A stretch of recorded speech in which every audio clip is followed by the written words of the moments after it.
What's happening, everyone? Springbank time, baby. Springbank time. We haven't brought out like old school Springbanks in a while. Yep. This is a review of Springbank 12-year-old 100 proof, one of the old school bottlings, released in the 90s.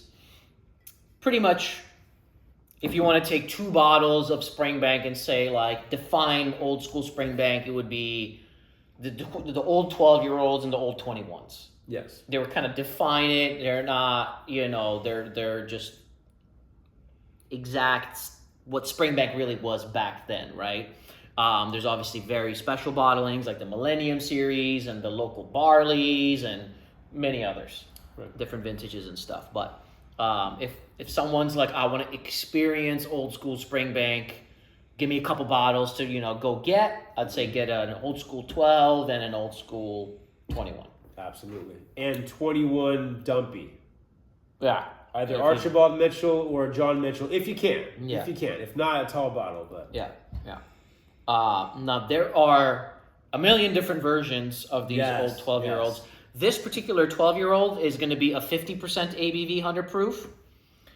These 50% bottlings are famous for having much older 35, 40-year-old underproof whiskeys to bring them down to 50%. No water. So imagine you have a cask strength whiskey that's at the very least 12 years old, and it's at, let's say, 60-something%, and you're bringing it down to 50% by adding 35% 35-year-old whiskey or 40-year-old whiskey that's 35%. The greatest thing ever. Yeah. Now, we've been fortunate to try tons of many different bottlings of these, and the first review we did, the only other review of the old school 12s we've done so far is the 57%. That would be for the Italian market, for Valier, the Italian importer, famous importer. That would be this bottling. You This wouldn't. one. Yeah, we didn't. This is a closed bottle right here. But this is a 57%. There are different versions of this particular one. The 50% 12-year-old. A couple that we have already open would be this one. They're commonly referred to as double dark and single dark. I don't know if you guys could see. I apologize that I don't know if I'm holding it up at the perfect angle, but this one's claiming by the store owner the store we purchased it from to be a double dark. Because we've kind of have experience with these bottlings. Show 'em I will. The double dark actually looks like this. It's like almost coffee. Yes. It is much darker. Yeah, so obviously the double dark is probably all sherry, and the single dark is a mixture of bourbon and sherry. So these two right here are more the single darks. Yeah, gotta be single darks. Yes. And then fun little story. Story goes from people we know that were around at the time that used to talk to the distillers and some owners that at the time these were bottled, the uncle who ran the distillery, I believe Headley Wright, was sick. And so the nephew, Gordon Wright, was bottling them. And he's the one that they used the older, like 30 to 40-year-old underproof whiskey to water down the 12-year-old cask strength whiskey. Who knows? It's a fun story, but either way, the proof is in the pudding.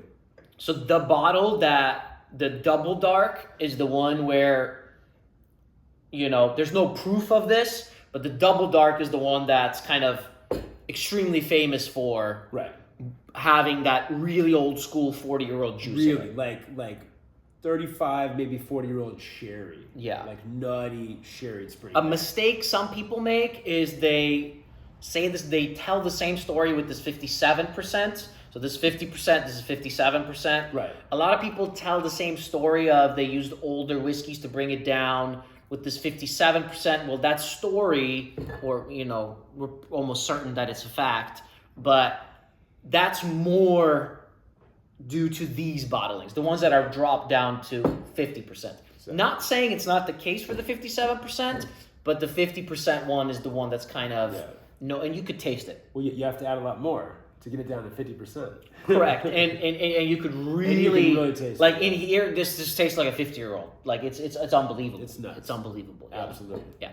So anyways, kind of rambling all over. You guys might care, might not care, but we'll get into the review of this single dark 12-year-old. Yeah, and 100 proof. you can just tell mainly bourbon casks. You know, whether there's older stuff in there or not, all bourbon casks dominated.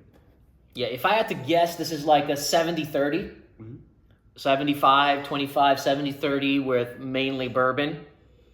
Because the reason why I say that is because you're getting so many bright fruits. But like, what's better than Springbank bourbon? Tropical fruits, man. Best of both worlds. Sorry. no, don't be sorry. That's exactly what I was going to say. But you're still getting a little bit of that nasty, danky musk. Yeah. That nasty honey mustard sherry vinaigrette You're musk. still getting that Springbank, funky, musky, sherried, old school vinaigrette kind of a thing going on. Dude. With the sweet gummy bears. The Had white, this in a while. yeah, the white pineapple-y gummy bears. It's all the tropical shit. Yeah, the apricots, peaches, and apples, and pears, and grapes, This is fucking grilled nuts. pineapples. It's all there. I haven't had this in a while. Yeah, man. we haven't had this in a while. Oh, it's the best of both worlds. I mean, Yeah, luscious apricots, peaches. Yeah, you said white fruits. Yeah, pineapple, pears, but in a crystallized, very sweet, gummy manner. you're getting all those beautiful things that you can get from bourbon aged whiskeys, and then you're getting the musk as well, but it's in the background. Yeah, exactly. That's what it is. That honey mustard funk is in the background. Yes, it's bourbon forward, honey mustard, sherry vinaigrette, musk in the back. There's a very rich sweetness, and the first thing that comes to mind is icing sugar. It's kind of like icing on like a nice vanilla cake. And it's buttery, so again, going back to that Mastro's butter cake that we always bring up. Yeah. That musk, though. Oh my god. There's That's what we love. About beautiful Springbank. pineapple sweetness, though. Oh yeah. Wow. It's just so gorgeous. So many fruits. There's so many fruits. You need to pause.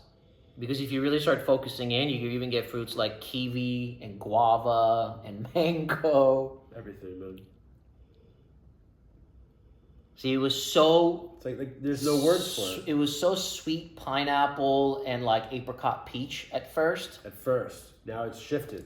It's not so much that it's sifted, but it just, you already know that you got those things, and then so you bring your nose up for something new, and you're just going into it. Passion fruit.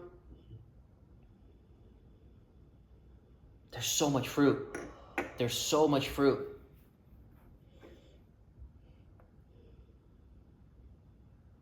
Wow.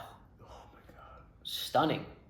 But Absolutely stunning. it's like I always got the fruits, but I've never gotten this much of the dirty, like stanky, moldy, sherried musk. Like it's the perfect combination now. It's nuts. There's a little bit of like, Always so fruit forward. there's a little bit of like tire. I don't know how to explain it, but it's almost like I could just smell like a fresh tire a little bit in the background. peat. See, I always say that Springbank's peat, their medium peat, is so unique because, to me, that's like the mustard. That's like the zesty herbal mustard element that adds to the, we talk about honey mustard, etc. But yeah, now you're getting more like the fresh tire, and you always get beautiful coastal elements from Campbelltown. But yeah, you're getting like that kind of dirty fresh tire. There's just this beautiful like salty lemon aspect to it as well, like capers. Absolutely. So complex. Yeah, this is now, there's no way this is 12 years old. There's got to be older juice in this bottling as well. That's what's coming out. Yeah, That's yeah. when you really notice the age. Yeah. Yeah. The complexity. And the combination of the bourbon and the sherry mixing together so perfectly. I mean, just with the age, the very deep elements. just the barley that they probably had access to, just what they were doing before in the casks. Oh my God. Yeah, mostly local. Just nuts. Wow. Yeah, I mean, this came out around mid-90s. 12 years old, right? Yeah, right. Yeah. I was trying to pinpoint the note, but it's got this dunnage funk to it as well. It's got this dunnagey, old school. Well, the point is, like, we obviously know from experience, this is not like early 80s Springbank distillate, right? This is dirty, nasty 60s distillate. That's the older shit.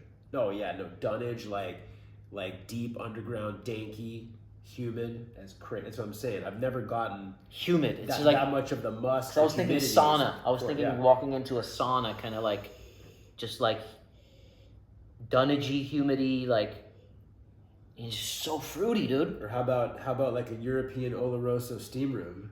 Yeah. It's both. Wow. It's Wow. both. So fruity. Great combination. So much fruit. But when you start getting into like the guava, the passion fruit, the mango, kiwi, sweet lemons, I can't stop. It's one of those you want to bite the glass, but then you Bite the combine that glass. with that icing sugar element. Wow. Keep going. It's wow. This thing's gotten better. I can't believe it. That's what I'm saying. This is the best I've ever had it. I don't think I've had this in like I a haven't couple had years. this. Yeah, same thing. For me, maybe like a year, and it's never been like this before. This is crazy. All right, let's hit the palate. That complex.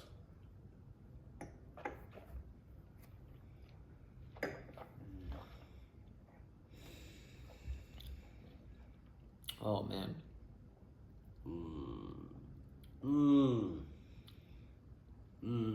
Wow.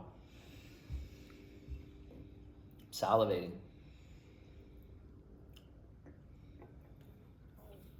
Wow. There is such a freshness on the palate. Oh my god. Where Dude. it does not. Yeah, there's definitely not 40-year-old whiskey in here. This is like, to me, tasting like somewhere in the range between ages of 12 to like 25. At least what I'm getting on the palate. There's just such a delicious freshness. Just like it's a fruit party right away on the palate.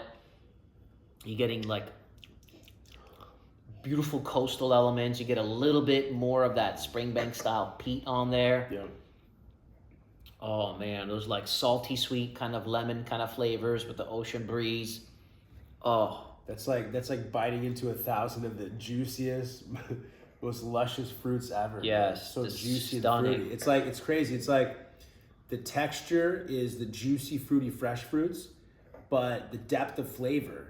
First thing that hit my brain actually was like every fruit pie possible, like that level of flavor, like of a compote, like cooked stewed fruits, but with the juiciness, the lusciousness of biting into a fresh fruit. Like Adam and Eve type level quality fruits. so this one is This is incredible. This is incredible. This one is imported by Barrique Wine Company in Chicago.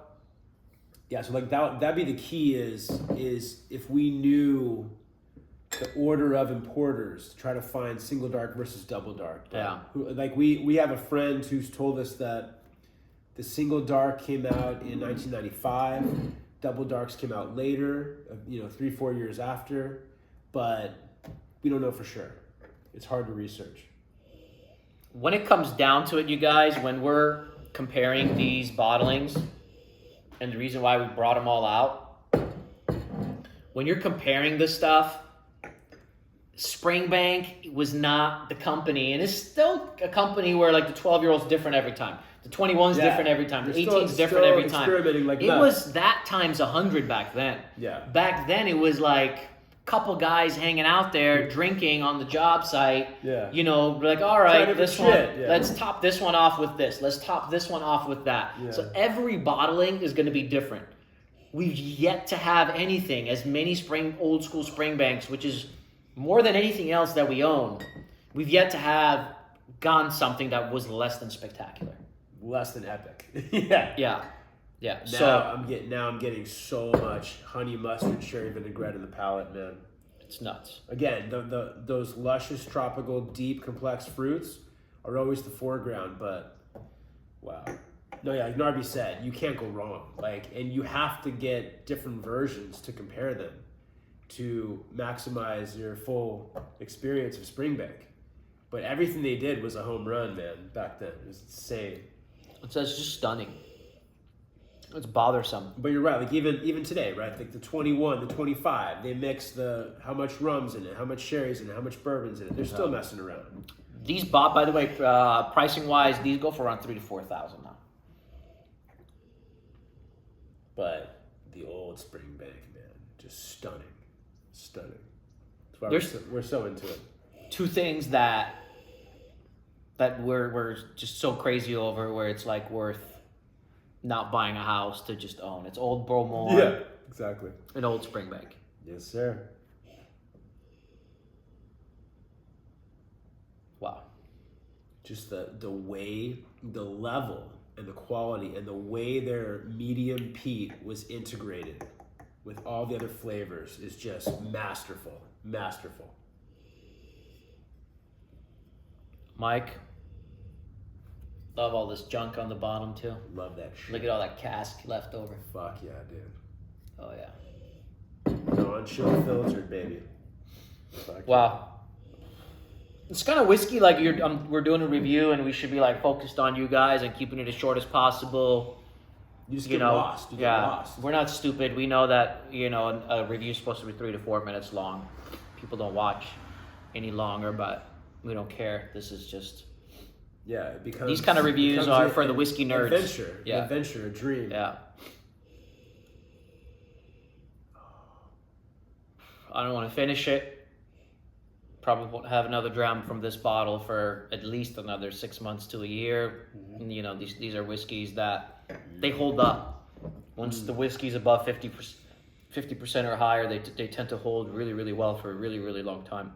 Mm-hmm. And a bottle like this, people always ask us, when will the whiskey go bad? This has been open for 4 years. Mm-hmm. Open for 4 or 5 years, and it's the best it's been. Yep. So imagine you go by the rule where you got to finish a bottle in a year. We would have never. I would have never experienced it on this level. Never. Yeah. Again, we've had experiences where if a bottle is 43% ABV, it might flatten out. Mm-hmm. But older school whiskeys, 50% or above, it's only gotten better with time. Yeah. And we never would have experienced 90% of its max, of its peak, if we hadn't let it breathe. And I'd say evolve with time. I'd say unless it's like at 60% ABV, once it kind of gets down to its bottom third, you probably should store it in smaller vials. But sure. It's kind of up to you. This thing is held intact, and probably just out of laziness, we never have, and we've never had a problem. Yeah. But obviously a lot of people do, and that's fine too. Yeah. This is Mike. I pretty much know what this whiskey was before we were reviewing it. I was set on a 92 out of 100, but it's a 94 out of 100 now for me. It's stunning. It is stunning. I cannot go lower than 94. Same exact thing, man. Yeah. If anything, I was waiting for it to hit that level or expecting more the last time I had it, and it was kind of consistent with when we first tried it, about 92, but it's fucking there, man. And again, it just shows you need the air, you need the time, need the evolution. This is now a 94 out of 100. Let us know. Comment below if you want to see us review the Double Dark. We have not reviewed the Double Dark Springbank 12-year-old. This is a beast. This is one of the best whiskeys ever bottled. One of the best ever bottled. So let us know if you want to see a review of this one. Comment below. We haven't reviewed it yet. If we see high demand for it, we'll crack a review of it. Anyways, you guys, if you appreciate these kind of reviews, if you want to see more old school bottlings like this, thumbs up lets us know you enjoyed this review. Comment below, let us know. And we'll see you soon for many more. Cheers. Cheers.